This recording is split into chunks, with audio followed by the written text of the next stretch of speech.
Welcome to the studio at African Utility Week. Today I'm with Kribs Govender from Sasol, South Africa. Welcome, Kribs. Thank you. I believe that your area of expertise is gas to power. So my first question is around the very first large-scale gas to power project in South Africa. I'd love to hear more about that. Yes, I think we've been fortunate from a Sasol perspective to be developing gas to power solutions.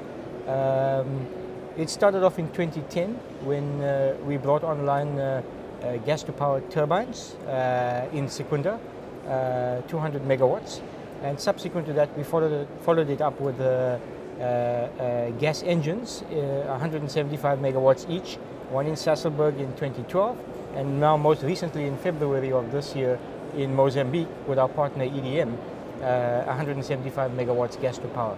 So it's a exciting time in the space that we are right now, and the focus with gas to power, cleaner electricity generation, quicker, more modular. You know, it's good times, I think, in terms of being in this space and developing this this form of generation in the country. Sub-Saharan Africa has quite substantial resources around gas, and it's being developed now. Why now? Why has it come to the fore? I think it's taken a bit of time in the sense that the market needs to develop. Pricing needs to be reflective so it can reward capital that goes in for new generation. So it's a perfect storm, if I can put it that way, in the sense that where the market's developing, technologies is coming to the fore, and in the upstream side, more gas is being found in the region, and that bodes well in terms of finding ways to monetize that gas. And the export market of gas has historically been very strong. How can we change that to keep the gas here and utilized here? I think export market for large gas resources will always be there.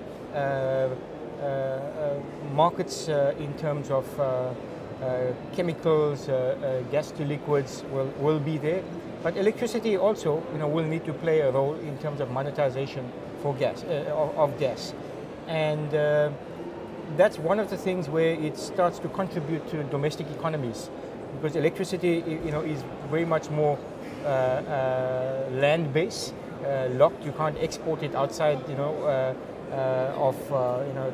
the sea, from that perspective. So it starts to create platforms. It starts to create environment where domestic use of gas, monetization in terms of that for electricity specifically, will be at the forefront. And developing the pipelines for distribution of gas to keep it reliable, what are the solutions there? I think the pipeline market is, it's traditionally been there. It's a well-established market. It will continue to play a role, both in terms of large industrial use, and I think increasingly in terms of domestic use for diversification of energy sources. So we've seen it in South Africa, in the Gauteng area, where there's a reasonable gas distribution network, and as these things grow, I think the consumers would get a bit more confident in it, enjoy it in a different way, and have a balance between gas usage in its form for heating and cooking, as well as for electricity usage in terms of our homes and our light commercial industry. So customer education is also something that needs to be concentrated on. However, there are environmental concerns. What are the main environmental concerns that we have to face in terms of gas?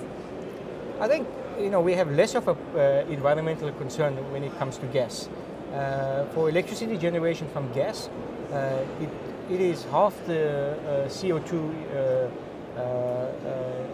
emitted compared to that of traditional coal-fired. So from that perspective, we're already we're on a better ticket.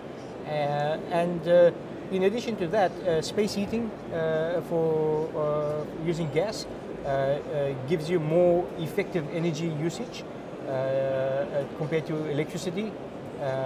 So there should be a balanced approach. You know, gas is never going to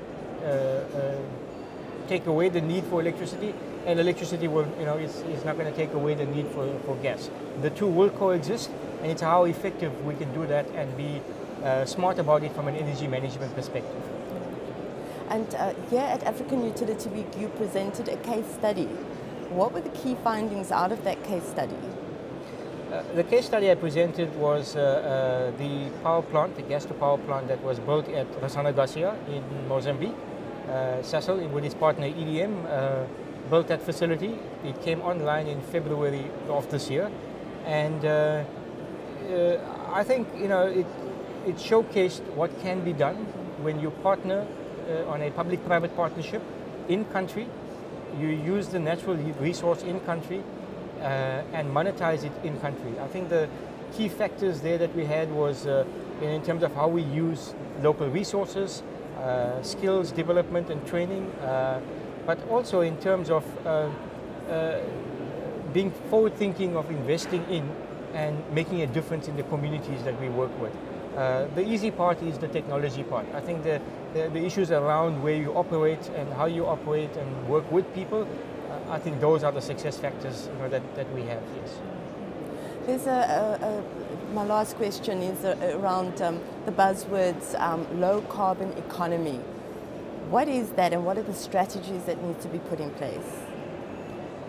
Well, I think low carbon or a lower carbon economy is moving to better efficiencies.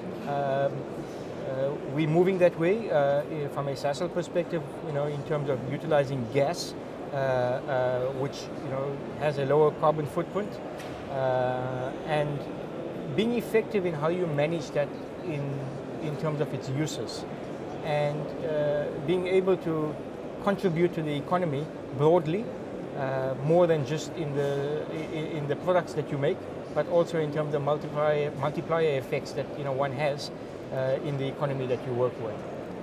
I look forward to seeing a lot more around gas developing here at African Utility Week. Thank you for watching.